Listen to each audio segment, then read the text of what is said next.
Minute का जो forum है वहाँ पर हमने देखा कि उसके बाद ये चीज़ ज़्यादा हाईलाइट हुई। इस पे शर्मिला साहिबा आप क्या समझती हैं, क्योंकि आर्टिकल 24 जो एक फंडामेंटल कॉन्स्टिट्यूशनल राइट है, राइट टू प्रॉपर्टी, निजी मलकियत का तहफ़्फ़ुज़, तो अगर इसकी इंक्रोचमेंट हो जाएगी किसी बिल के ज़रिए जिसमें यह कहा गया है कि एक लिमिटेड या फिर कोई प्रायर जो कंसेंट मैकेनिज़्म है वो मौजूद ही नहीं है, अगर तो अथॉरिटी ने फ़ैसला कर लिया कि कहीं किसी की प्रॉपर्टी के ऊपर टावर लगाना है तो फिर उसके रिफ्यूज़ल के ऊपर अगर फ़ैसला ये आए कि फ़ाइन पे करें करोड़ों रुपए, तकरीबन 5 करोड़ रुपए के फ़ाइन्स की भी डिस्कशन हुई, तो ये तो डिप्राइव करता है एक शहरी को उसके जो आइनी हक़ है उससे। तो आपके लिए ये हैरान कुन है कि ये सेल थ्रू कर गया कौमी असम्बली से?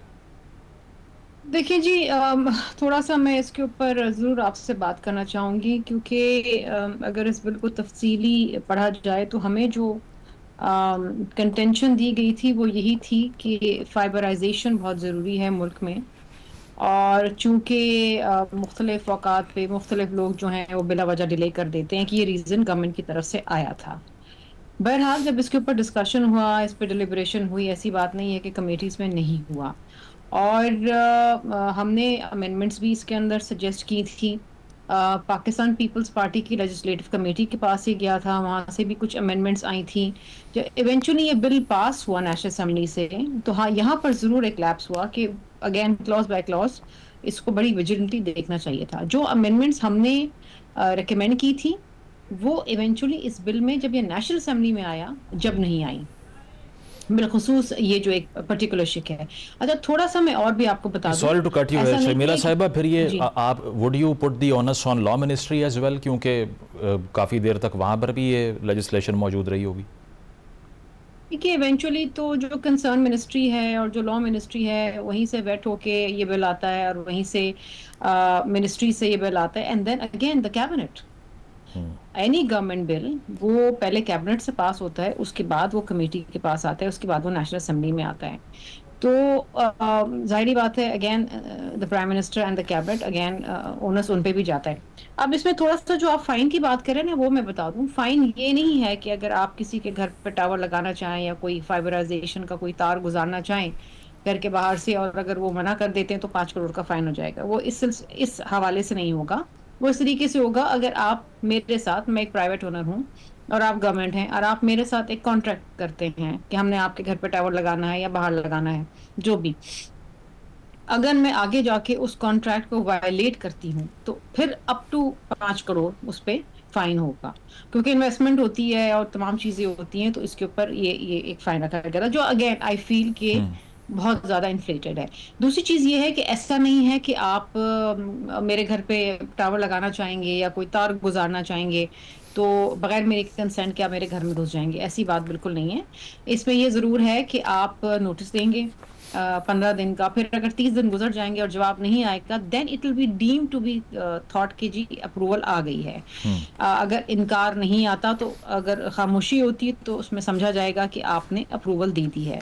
इसमें जो कंसर्न मिनिस्टर थी उनका ये मौकफ था कि जी हमारी बहुत सारे ऐसे, और उन्होंने कुछ एग्जांपल्स भी हमें दिए कि ऐसे बहुत सारे केसेस है जहां पर हम फाइबराइजेशन करना चाहते थे, लेकिन किसी एक घर या किसी एक शख्स की वजह से, किसी एक बिल्डिंग की वजह से हम वो नहीं कर पाए, क्योंकि उनकी तरफ से हमें इजाजत नहीं मिल नहीं, रही थी वैसे फॉर शर्मिला व्हाटएवर साहिबा, रीजंस। प्रिंसिपली स्पीकिंग घर तो डिस्क्रिशन होना ही नहीं चाहिए। उसकी वजह यह है कि इसके तो एनवायरमेंटल कंसर्न्स भी होते हैं, इलेक्ट्रोमैग्नेटिक रेडिएशन पे रिसर्चेज आ चुकी हैं।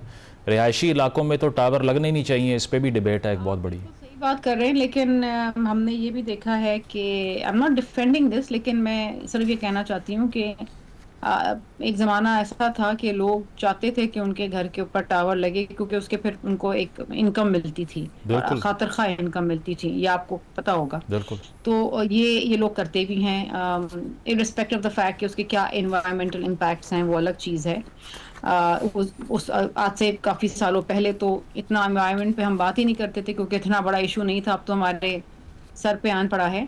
दूसरी चीज ये है कि 5G ऑक्शन होने वाला था, ठीक। और उससे पहले गवर्नमेंट को कुछ जो है कंसिडरेशंस जो हैं वो पूरी करनी थी। सही। To make it viable. तो उन्होंने ये कहा कि ठीक। जी फाइबराइजेशन हमें करनी है, मुल्क में कम है, और जाहिर बात है 5G जो है वो ऑक्शन होने वाला है, उसकी वजह से बहुत सारी रीजन। बहरहाल ऑल सेड एंड डन, आई वैसे थिंक वैसे आयरॉनिकली इसमें हम सब पलवशा साहिबा ने इस पे एतराज़ किया है, but you seem to have a better defence for the bill than the government. ये भी हैरान कुन चीज़ है। नहीं नहीं नहीं, मैं इसलिए क्योंकि मैं आईटी की कमेटी में हूँ ना, आई एम अ ठीक। Member of the IT committee. जिस तरह चलें। अफसान साहब सेनेट में है, मैं इधर हूँ, तो हमने इस बिल को 3 दफा डेफर किया। ठीक। ये 3 दफा डेफर हुआ कमेटी में, ये पीपल्स पार्टी के लेजिस्लेटिव कमेटी के पास गया, वहां से भी अमेंडमेंट्स आए, हमने भी कमेटी में बैठ के अमेंडमेंट्स दी। पॉइंट आ गया। इवेंचुअली जब बिल पास हुआ तो we took it for granted. ये सही। हमारी बिल्कुल, मैं इसमें अपनी कोताही का एतराफ करूंगी कि हम ठीक। सब की कोताही थी कि हमें वहां भी देखना चाहिए था कि वो अमेंडमेंट आई कि नहीं आई। सही। लेकिन वो बिल पास हो गया। वी जस्ट प्रिज्यूम कि यार सेटलमेंट हो गई है, अमेंडमेंट हमने सजेस्ट कर दी है, तो वो इनकॉर्पोरेट होके आ जाएगी। और वो इनकॉर्पोरेट होके आई थी कमेटी में, और फिर कमेटी ने उसे पास किया। लेकिन जब वो नेशनल असेंबली से पास हुआ तो उसमें जी। वो अमेंडमेंट नहीं थी। पॉइंट। शर्मिला साहिबा, ये जो एंटी सोशल बिहेवियर की पंजाब में डिस्कशन हो रही है, अब इसके ऊपर तो ये है कि सोशल मीडिया पे गलत मालूमात हों या इवन ट्रैफिक में जो रुकावट है उसको भी एंटी सोशल बिहेवियर कह के जो कमेटी है उसके पास सवाबदीद है, वो किसी भी चीज़ को ये टैग करके बैंक अकाउंट से लेके आईडी कार्ड से लेके आपके एसेट्स तक वो फ्रीज़ कर सकती है, जेल हो सकती है।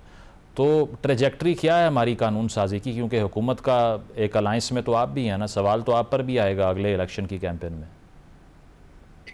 अच्छा, मैं एक चीज पे मुझे बड़ा शदीद एतराज भी है, और मैं अक्सर पूछती भी हूँ इन लोगों से कि ये कानून बनाता कौन है। क्योंकि इनके जो कवानीन बन के आते हैं ना, यहाँ तक कि मैं आपको बताऊं कि जो फाइनेंस बिल था इस दफा, उसमें कुछ ऐसी चीजें थी, they were so drastic and they were so punitive, और हर चीज को ये क्रिमिनलाइज करते हैं। ये माइंडसेट कहाँ से आ रहा है, इनका ड्राफ्ट्समैन कौन है, क्या इसके पीछे इनकी सोच है, ये एक सवालिया निशान है। मैं अक्सर इनसे पूछती हूँ क्योंकि मुझे कानून साजी का में इंटरेस्ट है, मैं वकील हूँ, तो मैं इनसे अक्सर ये सवाल पूछती हूँ हर कमेटी में बैठ के, और आजम जवाब तारड़ मुझे साहब नहीं के आता। अलावा भी आपको लगता है कि किसी की इनपुट होती है? नहीं, आजम तारड़ साहब तो बैठ के ड्राफ्ट नहीं करते ना हर अच्छा, कानून, नहीं लॉ में तो मिनिस्ट्रीज भी इनपुट होती करती हैं। होगी। और फिर और लॉ के अंदर कौन करता है, और इनकी सोच क्या। अच्छा, सोच पता है, मैं अब इस बात पे पहुंची उस नतीजे पे, सोच इनकी ये कि हर चीज को जुर्म बना दो। हम्म। दे डोंट बिलीव कि चीजों को इंसेंटिवाइज करो ट्रू। ताकि लोग जो हैं वो चीजें बेहतर करें। अब जैसे फाइनेंस बिल में हर चीज पे पनिशमेंट, हर चीज को क्रिमिनलाइज करो, लोगों को इंसेंटिव दे के वो टैक्स देना, लोगों को आसानियां पैदा करें। आप और लोगों को डरा रहे हैं, और लोगों के ऊपर सजाएं और जुर्माने लगा रहे हैं। अच्छा, इस बिल में जो पंजाब का बिल है, बड़ी हैरानकुन बात है कि जो इसमें हैबिचुअल ऑफेंडर का डेफिनेशन दी गई है और जो एंटी सोशल बिहेवियर की डेफिनेशन दी गई, इट्स वेरी ब्रॉड। अब उसमें कुछ भी आ जाएगा, it could be exactly. Anything for them. जो चीज इनको बुरी लगेगी वो बोलेंगे जी ये तो एंटी सोशल बिहेवियर है, और जो चीज इनको बुरी लगेगी बोलेंगे ये जनाब ये तो हैबिचुअल ऑफेंडर है। किसी के ऊपर एक पर्चा भी कटा हुआ अगर हुआ जिंदगी में किसी वजह से, हो जाता है अक्सर, लोग आपस में दुश्मनियों में भी और लड़ाई झगड़े में भी छोटे मोटे पर्चे कट जाते हैं, तो ये तो कहेंगे ये तो हैबिचुअल ऑफेंडर, इसको पकड़ के बंद कर दो। अच्छा, इसमें जो चीजें डाली हुई हैं वो इतनी अजीब व गरीब हैं कि आप उनके अंदर बैंक अकाउंट तो फ्रीज करेंगे, आप उनके मोबाइल भी उठा सकते हैं, आप बिल्कुल। उनकी प्रॉपर्टी तो कॉन्फिस्केट में, तो सबसे आसान काम है इनके लिए करना। ये तो फाइनेंस वाले भी चाहते हैं कि हर चीज जो टैक्स नहीं दे रहा उसकी प्रॉपर्टी सबसे पहले ले जाओ। फिर ऑनलाइन एक्सेस भी आप उसका टर्मिनेट कर दें। उसके अलावा जो इन्होंने जो एक और चीज डाली है वो ये है कि वो कोई, आई थिंक इनको कुछ वो एंकलेट्स भी पहनाएंगे जी उन जी। लोगों को, और उनको उनको मॉनिटर करेंगे। I mean that is so strange कि इलेक्ट्रॉनिक एंकल मॉनिटर करेंगे, वो पहना देंगे उनको। मतलब आप लोगों की जिंदगी आसान बनाने की बजाय, लोगों को के इश्यूज एड्रेस करने की बजाय, नहीं, वैसे या वैसे लोगों ये में वैसे ये दुरुस्तगी करने की सीसीडी से बजाय। तो बेहतर है ये एंकलेट पहना देना। And here I will 100% agree to, वो तो सीधे गोली मारते हैं ना।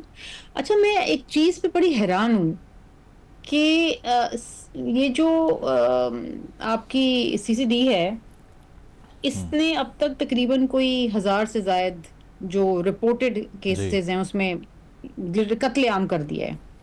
ठीक है, आई कॉल इट कत्लेआम बिकॉज अगेन ये सीधी गोली मारते हैं।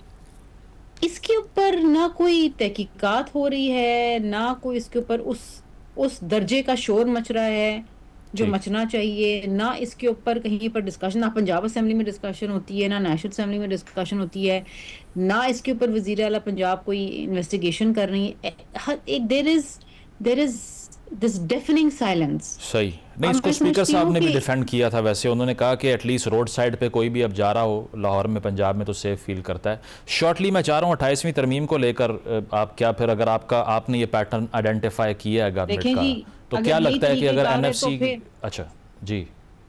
देखें, अगर अगर यही है कि अगर वो कहते हैं कि इसकी वजह से लोगों को गोली मारने से और due process of law follow करने की बजाय आप लोगों का कत्ल करते फिरें, तो फिर ठीक। अदालतें और फिर कानून बंद कर देना, उसकी तो फिर जरूरत नहीं है। सही। अच्छा, 28वीं तरमीम में आपको खदशा है कि जो लेजिस्लेटिव पैटर्न आप बता रही हैं गवर्नमेंट का, तो उसमें 18वीं तरमीम या एनएफसी को अगर कर्टेल किया जाए, जो पीपल्स पार्टी चैंपियन करती है as an election slogan, affect नहीं आएगा उससे? देखें, 28वीं तरमीम आना, उसका पास होना इनकी ख्वाहिशात के मुताबिक इतना आसान नहीं है जब तक पीपल्स पार्टी यहाँ मौजूद है। Let's not forget that. अभी ठीक। भी ये चाहते थे कि एनएफसी के अंदर कटौती कर दें, लेकिन उसके लिए आईनी तब्दीली लानी पड़ेगी, और वो रिक्वायर्ड नंबर अगर पीपल्स पार्टी साथ नहीं देती तो रिक्वायर्ड नंबर इनके पास नहीं है। सही पॉइंट आ गया आपका। प्रोग्राम में एक ब्रेक शामिल करते हैं, ब्रेक के बाद वापस आएंगे। Stay with us.